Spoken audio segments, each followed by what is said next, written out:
መሩዬ እንግዲህ አልጋ ላይ ተኝታለች ማለት ነው። አሁንም አልተንቀሳቀሰችም። ከባድ ችግር እያሳለፈች ትገኛለች። እውነት ለመናገር በጣም አሳዝናኛለች። ምክንያቱም እስካሁን ድረስ ማገገም ነበረባት፣ ግን እያገገመች አይደለም። ተልካ የመጣችዋም ሰራተኛ መስላ የገባችዋም እሷ ልትበቀላት እንጂ በፍጹም እሷ ልታድናት አይደለም።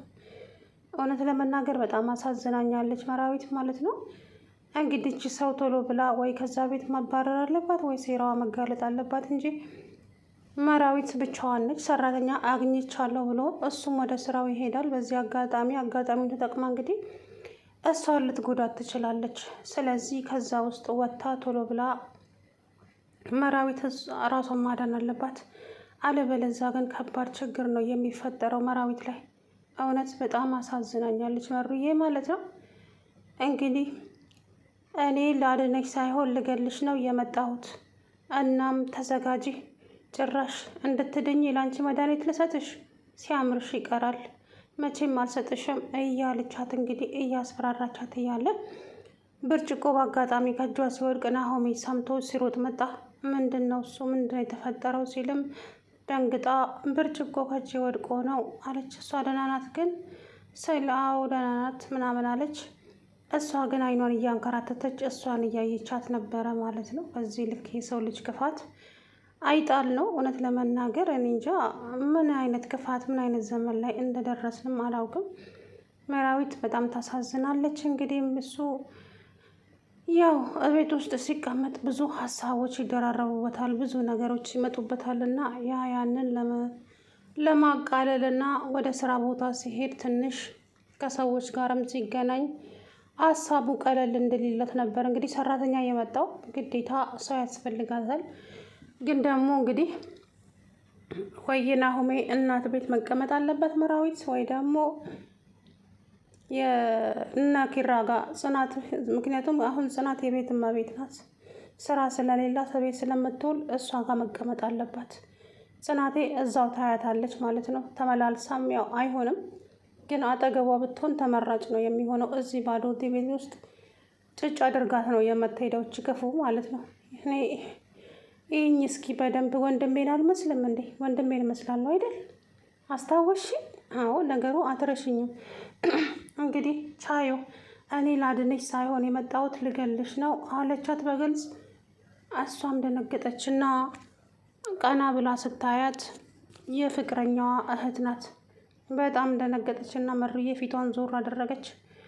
አሁን እንግዲህ ይሄ ነገር እንዴት ነው የምታዩት እናንተ? ከባድ ነገር ነው ለመራዊት፣ በጣም ከባድ ነገር ነው እውነት ለመናገር እና መሩዬ እንግዲህ እሱ ፈጣሪ ከአንቺ ጋር ይሁን እንጂ እኔ ስፈርቻለሁ። አላውቅም ብቻ ምን እንደሚፈጠር። ግን እንግዲህ አሁን የናሆሜ አባት ደላላው ጥሩ ሰው ናት፣ ቆንጆ ናት ብሎ ነው እየሰጠኝ። እናም ቀልጣፋ ናት። እሷም ደግሞ ስትጠየቅ አይ ከዚህ በፊት ሰርቼ ስለማውቅ ስራውን ለእኔ አዲስ አይሆንብኝም፣ ስለዚህ ችግር የለውም አታስቡ አለቻቸው። ከዛ በኋላ አባዬ ግን ሳያት ቀልጣፋ ነገር ትመስለኛለች እያለ ከዛም ናሆሜ አዎ ደላላውም ጥሩ ሰው ነች ብሎ ነው የሰጠኝ። እንግዲህ እስኪ የምናየው ይሆናል አለ ናሆሜ አባት። እነሱ ሳሎን ቁጭ ብለው እያወሩ እያለ እንግዲህ መድኃኒት ይዛላት መጣች። መድኃኒትና ውሃ።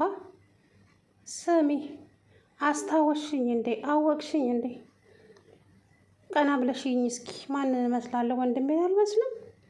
ጭራሽ መድኃኒት ልትውጪ? መድኃኒት ልሰጥሽ? በጭራሽ አላደርገውም። እሺ እንዳታስቢ፣ አንቺን ላድንሽ ሳይሆን የመጣሁት ልገልሽ ነው። ስለዚህ መናገር ያለብሽን ነገር ተናግሪና ተሰናበቺ። ወንድሜ በአንቺ ጦስ ነው የሞተው። ስለዚህ አንቺም ኖረሽ እዚች ምድር ላይ ምንም ስለማትሰሪ አሰናብትሻለሁ አለቻት። አሃው ደግሞ አትናገሪም ለካ ትሰሚያለሽ አይደል ግን የማወራውን አለቻት ማለት ነው። እንግዲህ መሩዬ እሱ ፈጣሪ የሆነች እንጂ የመጣችዋ በጣም ነው የምታስፈራው። አሳዝነኛለች እውነቱን ለመናገር።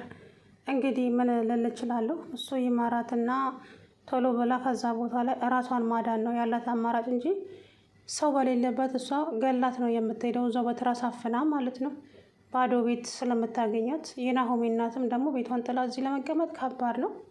ብቻ እኔ እንጃ። ሰላም ውድና የተከበራችሁ የመርሳ ሚዲያ ቤተሰቦች እንዴት ናችሁ? ደህና ናችሁ ወይ? አለው ደህና ነኝ። እንግዲህ መራዊት ከባድ ችግር ውስጥ ነው ያለችው። ማንም የተረዳላት የለም። እንደምንም ብላ ግን ለመናገር ሞክራ ይሄንን ነገር ወይ ለናሆም መናገር አለባት።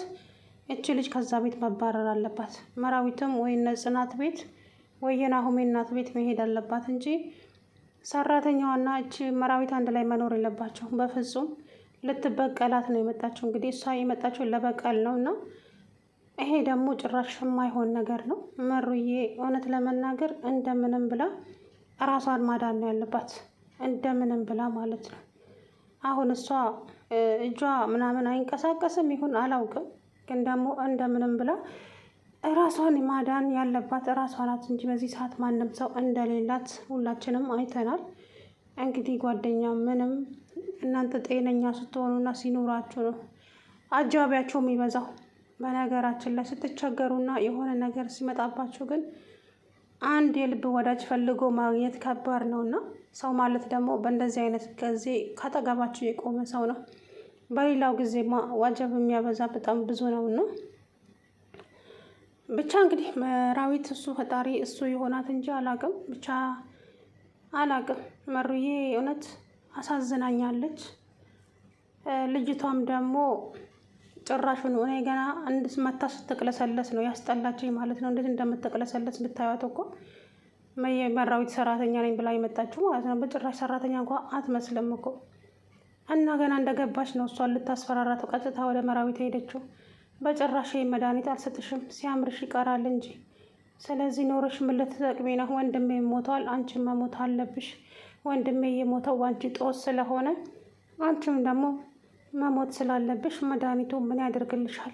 ይልቁንስ መናገር ያለብሽን ነገር ቶሎ ተናገሪና ተሰናበቺ አለቻት ማለት ነው።